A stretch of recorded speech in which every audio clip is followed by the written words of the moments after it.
ulfaatu. Waan isinitti ulfaate fuutanii galtan. Waan isinitti keessumatti sagantaan kadhannaa mana kanaa waan addaati. Dhugaadha. Anta akka dhukkuba fudheen galle rakkina fudheen galle. Maqaan Waaqayyo bara baraan haa galateeffamu.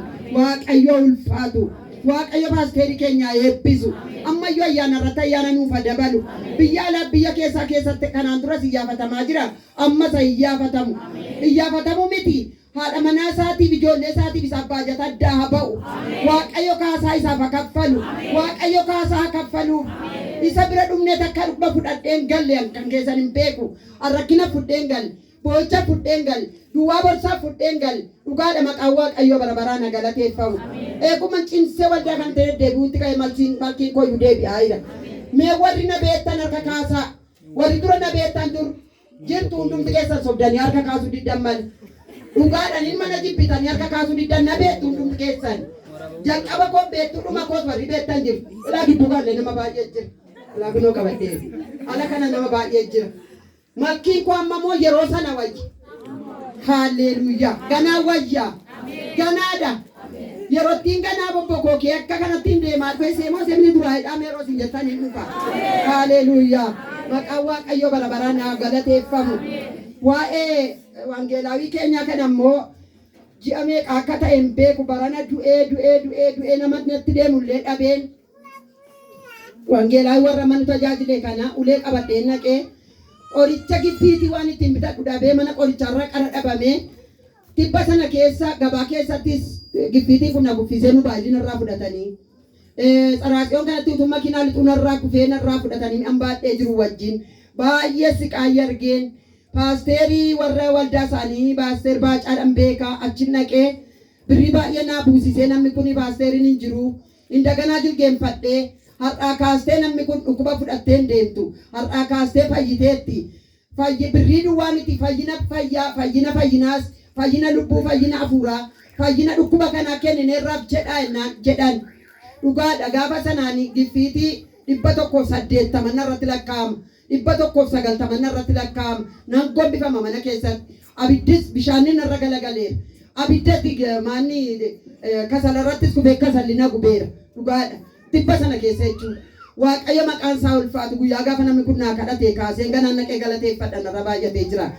Waaqayyo na gargaaree guyyaa gaafa siiti kaasee gaduma bu'aa hamba 160 hamba 150 amma bu'ee 120 175 gadi bu'ee normaaliidhaan fayyeera. Maqaan Waaqayyo ulfaatu. Nama kana wajjin Waaqayyotu jira. Dhugaadha Waaqayyotu jira. Maqaan Waaqayyo bara baraan na ulfaatu. Mee harka keessa na qabaati paasteriidhaaf sanaa eebbisa. Waaqayyo sana eebbisa. Ayyaana isaa bagaaji. Hamma dhumaatti jabeessee sidhaadhaaf. Miilli keessan immoo hin dhaabbatin. Miilli keessan immoo naanna'u. Maqaa Yesuusiin fagoo irratti dhiyoo irratti barbaadama. Gargaarama. Maatii keessaniif jireenya keessaniif tajaajila keessaniif Waaqayyo haa ta'u. Dhiifama naa godhaa na of kalchaa. Yoon ture na of kalchaa. Harmee keenya immoo eebbisa. Waaqayyo sana eebbisu. Galanni isaanii ታፉፍ ሌላውን አላወራም ቅንጽብ አድርጌ የተናገሩትን ላውራ ወገቤን ያመኝ ነበር የዛሬ ሳምንት እዚህ መጥቼ ባላችሁበት ቦታ በሚያማችሁ ቦታ እጃችሁን ጫኑ አሉን ፓስተር እዛው ቆሜ እጄን ጫንኩኝ ወገቤን በጣም ያመኝ ነበር ከዛ ቀን ጀምሮ ተፈውሻለሁ እግዚአብሔር ረድቶኛል አሁን ያገለገለ ወንድማችን ደግሞ ሌላ ቦታ ነበር የሚያገለግለው በሱ ቸርች እጄ ደም ግፊት በጣም ያመኝ ነበርና እዛ እጄ ለስጋዬም የሚሆን እርዳታ ሰው አድርጎልኝ እንዲሁም ደግሞ ከህመምም ተፈውሼ 150 170 እየተባለ አሁን 120 ኖርማል ነኝ ደም ግፊቱን ከላይ ላይ ጠፍቷል እግዚአብሔር ይሄን አድርጎልኛል ጌታን ባርኩልኝ እኔ ያሉት ጌታ ነው ክብር ለኢየሱስ ይሁን ሃሌሉያ አሜን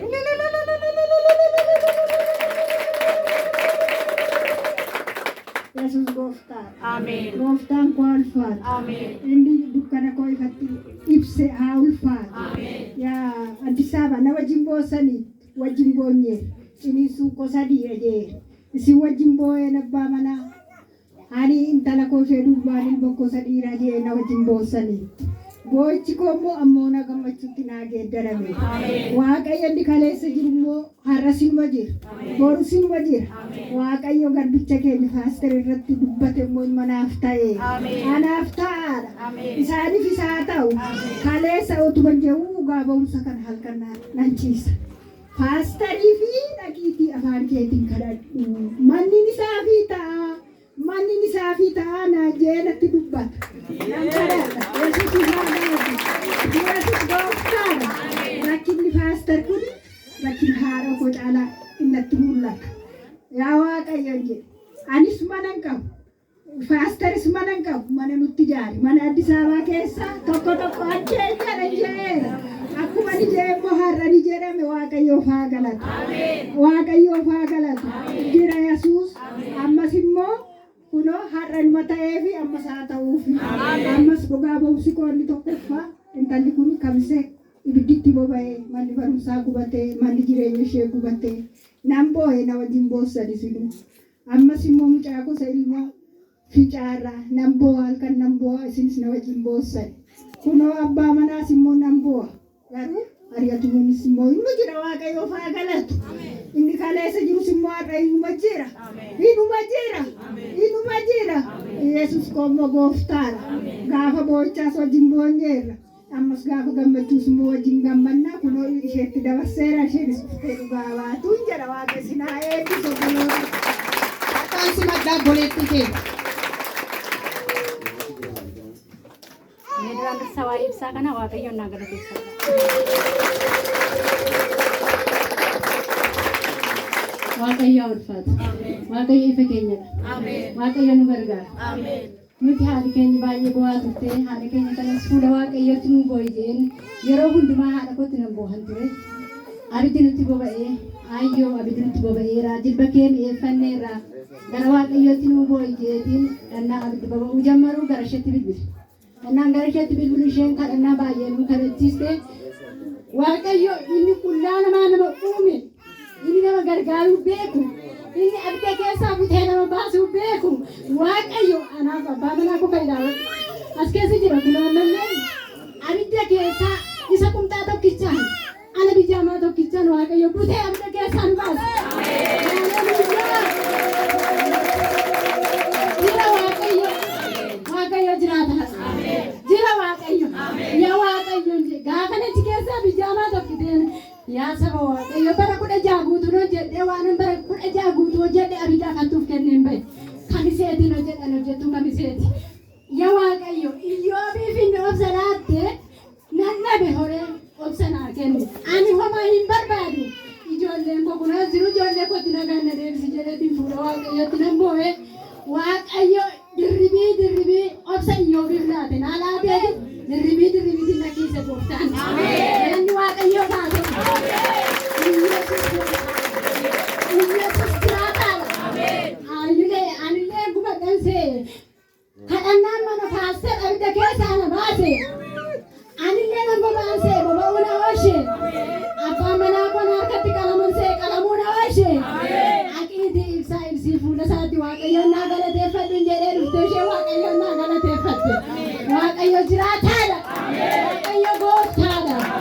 Ammas kan hin jedhu Waaqayyo inni dura abidda keessaa na baase har'aa siin naga'e. Dookimentii lamaan keenya barannee jirra. Lamaan keenyaaf Waaqayyo karaa nuu banee ijoollee kootti na deebisee ijoollee koo na sassaabbachiisee yoo asitti na fide miindaanaaf inni 6,000 fi 100 nyaanna. Lamaan keenya 13,000 asitti fide galataa wajjin qorqorroo amma uummanni aduu keessa taa'u kanan fi godhan shaffana. Waaqayyo bichaatiin akka Waaqayyo kana naa godhu Waaqayyo Otoo miindaa lakkaa'uun ijoollee guddifachuu dadhabee biyya ormaa keessa jira. Rakkataa walloo nan gargaara garuu haadha qofa abbaa qofaana taa'ee buna dhuguun dadhabe. Ijoolleen koo haadha kootu rakkisee guddisaa jira. Maaliif biyya ormaatti beektu jireenya kamisee beektu jireenya walloo kan hin beekne jiru. Yoo Waaqayyo na gargaaree Waaqayyo gooftaan anas isas ijoollee koo walitti sassaabbachiisee asitti nu fide miindaa 13,000 kan nyaannu lamaan keenyi miindaan 13,000 kan mana Waaqayyooti. Kanaafuu Waaqayyo naa gadhaa jibba keessa fuula Waaqayyooti. waaqayyoon galateeffadhaa fi akkanan jedhu birrii miti lubbuudhaan galuun hin caalu. Hincaalaminire isa hojjennee boru itti argachuu dandeenya. Lubbuun ijoollee isaaniitti deebi'uun isaanii waan guddaadha. Kana galata isaa waaqayyo haa fudhatu. Harka keessa walitti buusa waaqayyo galateeffadha. Kanaan dura gaafa isaan nutti himanii mucaan koo achi jirtu jedhanii gaafa isaan nutti himan dhuguma wajjin boonyee kadhanneerra. Akkasumas mucaan isaan iddoo biraa jira isaafis kadhanneerra. Waaqayyo garuu har'a walitti isaan sassaabaa jira. Galata isaa waaqayyo haa fudhatu. Eebbifama Noora gooftaan sinaa eebbisu. Galanni keessan ittaafuuf አሁን እናታችንና ልጃቸው የመሰከሩት እህታችን ከሚሴ ነበረችና ስለ ልጃቸው በጣም ያለቅሱ ነበር። እዚህ መጥቶ ፓስተርን ሲያጸልዩ ነበረ። ልጄ እዛ ቀርታለች እሳት ውስጥ ነው ያለችው እና እንዳትሞትብኝ ጸልዩልኝ ሲሉ ነበረ። እኛም እዚህ ስንጸልይ ነበረ፣ በእንባ ህዝቡ ሲጸልይ ነበረ። እግዚአብሔር ዛሬ ረድቷቸው እሷም ባለቤቷም ልጆቻቸው እናታቸው ጋር ነበሩ። ዛሬ ከልጇ ጋር ተገናኝታለች። እግዚአብሔር ይሄን አድርጎላታል። እግዚአብሔርን ከፍ አድርገን እናመስግነው። ክብር ይገባዋል ኢየሱስ። ካራኖጂ ሞስኒታ በነሙ ወዳኒ አሜን ኡልፈኒ ጎፍታፋተው እሺ ብራን ሰዋቂዮ ሰነጋኑ ላቲ ፈያኑ ላቲ አድነቱ ፍዴ ገለና አሜን ሰልባ ፈካታ ፈያ ፈካተኒ ፈያስ ታኒ ሰገሌ ዋቂዮ ደጋኒ ገሉ ሰልባ ምት ይቦሎ ተቆ ፈያም ባዬ በርባሳ እንደበራ ኩመለማፊ ኩዳ አፍሪ ጀልቀባ ጋሴ guyyaa tokko fayyaa argee hin beeku. Garuu monchiisu maaliifan hin ciisu ijoollee abbaan qabneen guddisa sababa ta'eef guyyaa tokko yoo hin ciise ijoolleen koo hammam akka isheen rakkatu sababan beekuu fi naafis nayyamamu iddoon qansiraa hojjedhuuf sababa ta'eef hin ciisuttumaan hin deema. Gaafan carraa argadhe immoo fiigee lafa kana nan dhufa. Egaa waaqayyo lafa kanarratti kan inni naaf godhee kuma lamaaf kudha afurii utuman baadhee waggaa kana guutummaa deemu gaafa sanii 28 galateeffannaa asitti qophaa'e. Yoon carraa argadhe illee waa tokko nan godha jedhee obboleettii kootti dubbadheen ture. Carraan sun naaf hin taane wanta sana hin goone garuu waaqayyo anaanii sa'aatii 6 booddee gara sa'aatii 7 dhufe. Isa lafa kana dhufuutu naan kadhatamin tumaaliin jedhini. Lafuma kanarra dhufu gootiin garuu dhumarratti addina waan ta'eef paasterii bira dhufee ture. Ilaa kunoota akkas godhi akkasiif taanaan jedhanii natti dubbatanii nan gadi gaafa sana. Guyyaa gaafan dhufee addinatti irbaata galatee maannoo nyaata galataa asitti qophaa'e nyaadhee galeetii kaasee dura hojiidhaa galee nan ciisa. Bakka hojjedheen galaa nan yerootti hin galu mucaa durbaa tokkoon qaba kunoota addina jirti reefu waggaa 13dha. Hunduma isaa isheetti dhiisee naqee ciisa. Kan nyaata nu hojjetu ishee, kan qodaa miicu ishee, kan mana keessa ilaalu isheedha. Nu sadan duwwaadha mucaasa kanaaf ishee duwwaadha. Isheetu akka nama guddaatti hojjetee na nyaachisa. Bakkeedhaa fidee isheen mana keessaa hojjettee na nyaachisti turte. Ergi gaafa sanaati ergi gaafa dhufee nyaata galataa asitti qophaa'e nyaadhee galeeti dhugaa waaqayyo waaqa jiraataati waaqa dura dhaabatanii sobanii ani fayyaadha laa kunoo dhugaadha fayyaadha.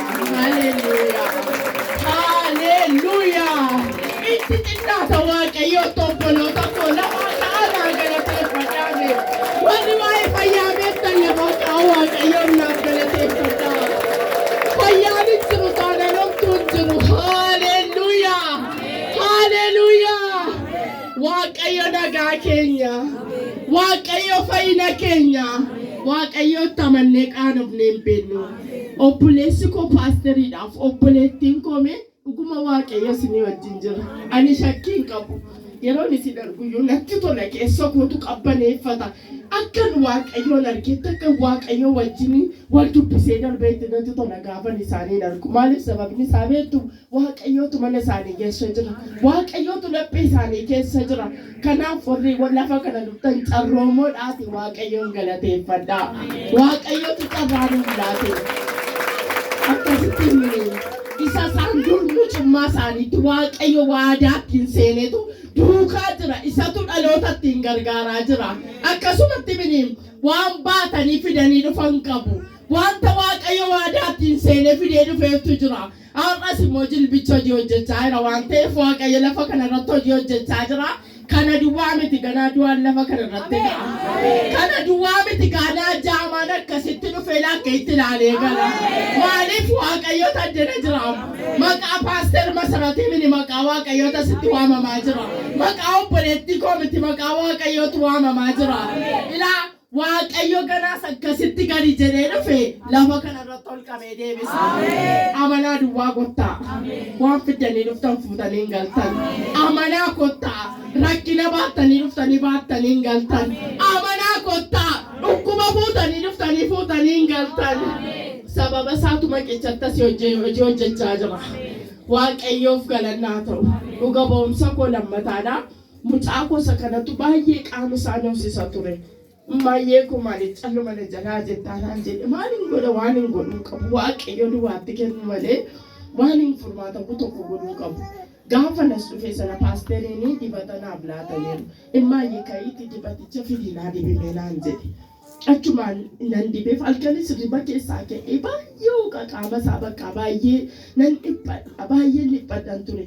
Gaafa ribuma keessaa ka'ee fudhata dibata sana fuudhee itti dibee jedhu immaayee ani nan fayyee dhaqinaa galateeffadhu naan jedhe. Haleluuyaa. Haleluuyaa. Maqaa dibaticha irratti waamame sanatu hojii guddaa qaba. Dhugaadha maqaa dibaticha irratti waamame sanatu hojii guddaa qaba. Mucaan koo ergi gaafa sanaa kaasee fayyaadha yoo ati dhiiftanuu dhaqeen dubbadhaanaan jedhe. Dhugaadha kunoo na duukaa jira. Asitti anaafis mucaa koo kanaafis dhala koo ishee sanaafis waaqayyo waan guddaa godheera. Ergi lafa kana dhufuu jalqabee waaqayyo waan calluma na jalaa jedheen qabu. Anumaan qabun ture. Waanuma tokko bakka baay'ee yaaddaa sodaachaa jira. Asitti karaa isaanii waa baay'ee natti dubbate waaqayyo yoo mankiisii koo keessaan qabu ta'ellee bashannanee dhufe yoo namni kenne waan birii tokko hin qabatee kenneen galaa caalaan eebbifaman ture. Dhugaadha amma birii shantaa kiisii keessa kaa'adhee man dhufe callumadee qabaafan. Shantumoo qabaafan filadhee dhufe nan kenne waaqayyo yeroo gadi ba'uusa kana caaluu godha nan beeka sababa ta'eef. Waaqayyo irraa afaan jiraachisaa irraa barraatti. Omaan qabu firaan na gargaaruun qabu abbaan na gargaaruun qabu abbaa manaan qabu waan tokko garuu ijoolleen koo agabu ooltee bultee dhugaan harka namaa laalleen beenu dhufanii maaddii koorraa nyaatu malee dhaqee maaddii namaarraa nan dhabe jedhee akkasitti kutadheen beeku. Sababa isaatu Yesuustu hojii hojjeta sababa ta'eef mataan mana kootii Kiristoosidha. Mataan mana koo ta'ee geggeessa Yesuus Kiristoos sababa ta'eef isaan geggeeffameera. Isinis barri keessan manni keessan Kiristoosiin haa geggeeffamu. Mataan mana keessanii Kiristoos haa ta'u. Paasteriif obboleettii koo eebbisuun barbaada. Baay'ee paasteriin yeroo dubbatanii maanni buraayyuu taanaanii wallaggaama jirraa jedhu. Buraayyuu gaditti wallaggaa jirra akkas gara kana malee jedhu. Anis baay'een dheebodhaaf baay'ee nawaaf ofii kootiis hin qabu sila yeroo waaqayyo dubbatu achi taa'ee akka waan kan godheettan yes jedhe boolee jennaan maanni booleen immoo boolee see hasiif hasii miti asfaaltii walakkaa kan paaster Masaratiif kan obboleettii koo asfaaltii walakkaa Yesuustu jedhe Yesuustu raawwata kana hundi keenya lalleechitti galateeffanna ilaa akkasitti harka fuudhii fudhanneera namni keenya hin qabdu yoo ta'e waaqayyo sii kenna gaafa sana harka fuudhii waan fuutee dhatta hundi keenya waaqayyotu dubbatee waaqayyotu raawwataa utuun tutturin utuun bubbulin waaqayyo harka isaanii keessa galchu ilaa harka obboleettii koo kana ariifatee haa qabatu erga jedhe waaqayyo ariifatee qulficha harka ishee keessa galchu paasterii min isheedhaan jedhe isheettiin kennaa jedhamini waaqayyo itti kennu waaqayyo kan ishees kan saas tokkuma mitire akkatti kennu namantu mitire siifa ariifatu jedhaanii itti dabalaa siifa ariifatu jedhaanii afaan nama waaqayyo keessa waan guddaatu jira waan ta'eef ariifate harka kee keessa galuun immoo galataaf dhullaa jedhaanii.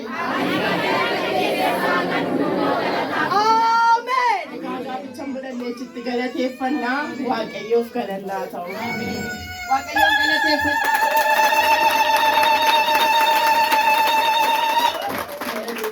Eebbisaa boleettii keenya. Ameen. እሺ አሳጥሬ ትንሽ ልናገር ከፈውሷ ልጀምር።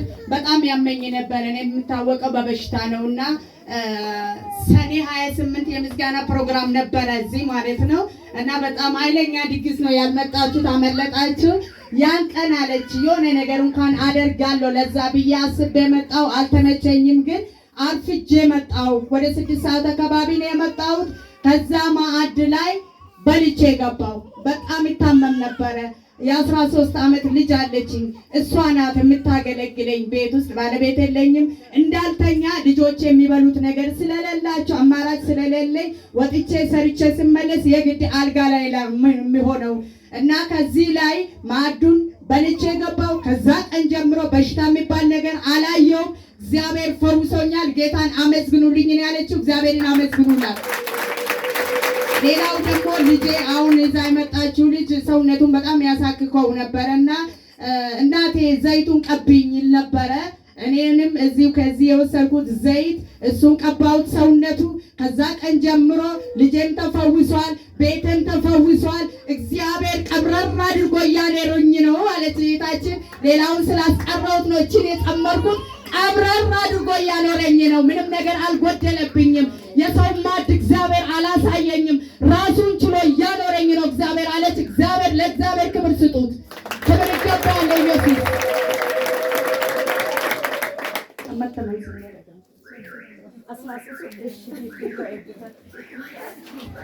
ገለኒ waaqayዮ ፈተው ገለቴፈናን ኩባዬ ነገሩ tokko dubbin dubbadha maayinni ji'aaf torban arraachuudha zayitii asitti dibata biteen tur yaadattu yoo ta'e sittallaadhee sadii bitee lama Noorweey tan ergaa jedheen paastariin irratti naaf kadhatanii maaliif fira warra dhufe sanaanii zayitii dibataa nan bitaa fuutanii fideemtu obboloota koo feennaa nuni yulooshinii nuun qabannee baanee eerpoortiitti nurkaa fuudhanii gatan gaarbeejii keetti gati ta'ee fi dhangala'aa wanti tokko hin darbu qodaa keenya nu jalaa gachisiista akkan nutti hin laamnee naan jedhan.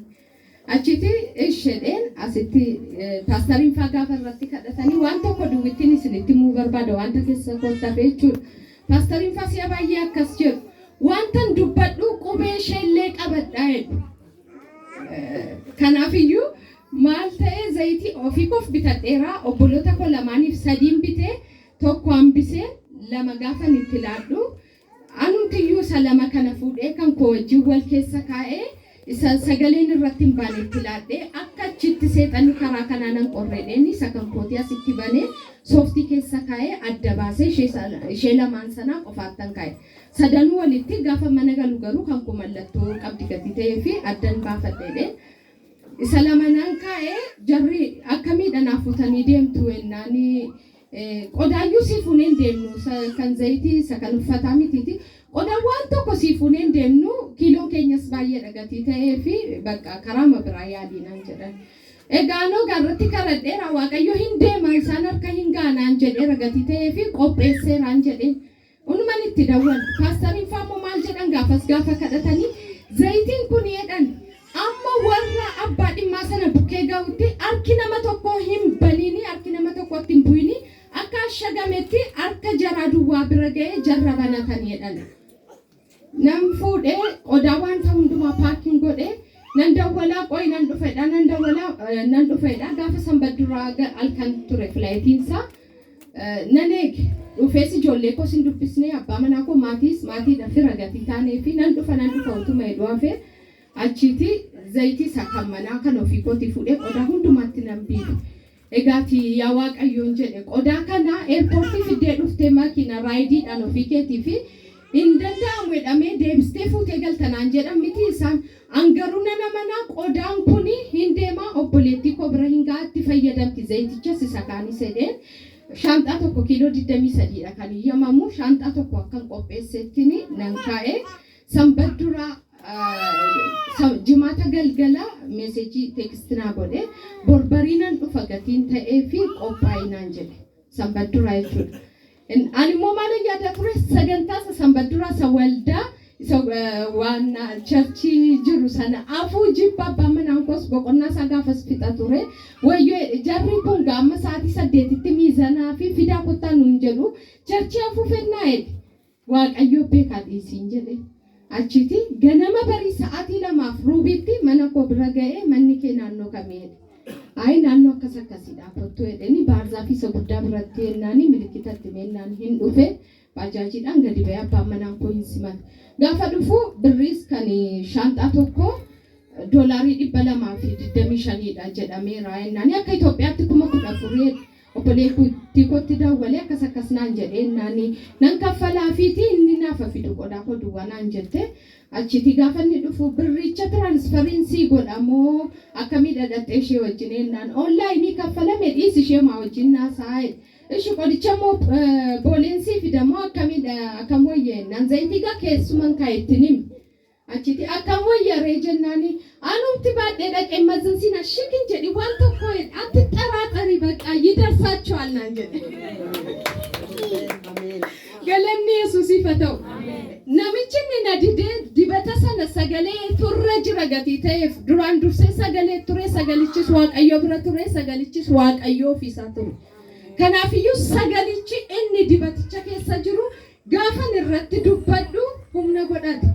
Sagalichis foon ta'e dubbisaa jedha namichi.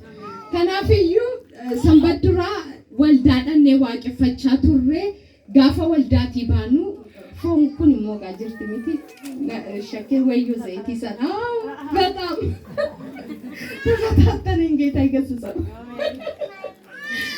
አቺቲ ሰው ወልዳት ይበይ አመጋ ዘይቲቻ ሞጋፋ ይላለኒ ማሽኒዳኒ ኮምፒውተር ከታም ስክሪን ይላለኒ ሞ ማልጀዳን ላይዴ እተንደወል ሄሎ አማኒ አከሚ እናኒ ወንቶ ኮዲቤ ቶኮ ይነርግኒ አልተጉላላንም መዘነሜ ደርቤራ ገልገል መነገሌራ ገልገለ ዱዋደኒ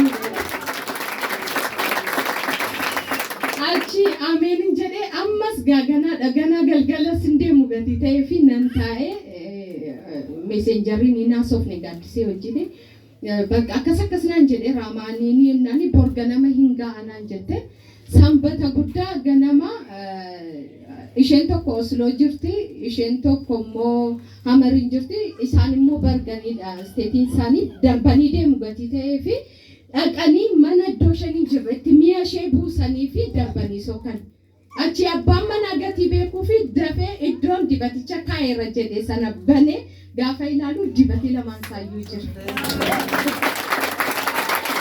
Kan ta'een beenne isuma dhugumaan isiniin jedhan kan ta'een beenne wanti fasaashinii yookaan warra tajaajilantu eeyyama qabu gatii ta'e fuudhee dhaqee biyya sanatti laata malee akka kanatti dhuunfaadhaan dibatiisa ta'u wanta adda wanti dhangala'an hin darbu kun seeruma miti.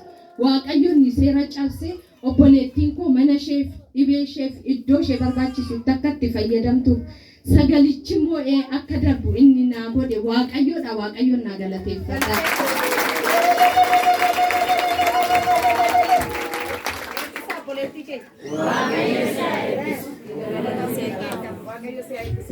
እህታችን አሁን የተናገረችው እዚህ የተጸለየበት ዘይት 3 ነበር የገዛሁት 2 ወደ አሜሪካ